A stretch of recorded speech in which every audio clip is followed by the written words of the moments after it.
సంప్రదాయబద్ధమైన దేశం, బాధ్యతలు కలిగిన దేశం. ప్యారిస్ అంటే మంచికి అలాగే ఒక అద్భుతమైనటువంటి లుక్కి ఒక పేరు.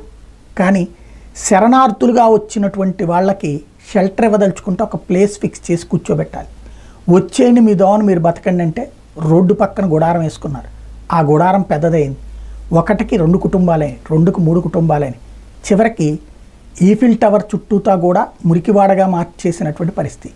అందమైనటువంటి నగరం కాస్త ఇప్పుడు గందరగోళంగా ఉన్నది. మొన్న మధ్యనే దానికి సంబంధించిన వీడియోలు కూడా సర్క్యులేట్ అవుతున్నటువంటి. దీంతో విరక్తి చెందినటువంటి ప్రజలు తిరుగుబాటు చేస్తున్నటువంటి వేళ చివరికి ఆ ప్రజాగ్రహానికి ప్రభుత్వానికి మెజారిటీ పడిపోయినటువంటి సందర్భం వచ్చినటువంటి వేళ చివరికి అక్కడ ఉన్నటువంటి వాళ్ళు ఇప్పుడు వాడుతున్నటువంటి పదం ఏంటంటే బీరుట్, ఏదైతే లెబనాన్ సంబంధించినటువంటి హెడ్ క్వార్టర్ ఉందో అక్కడ ఒకప్పుడు the Paris of middle east అనేవాళ్ళు. బీరుట్ అంత అందమైన ప్యారిస్ లాగా ఉండేదన్నమాట.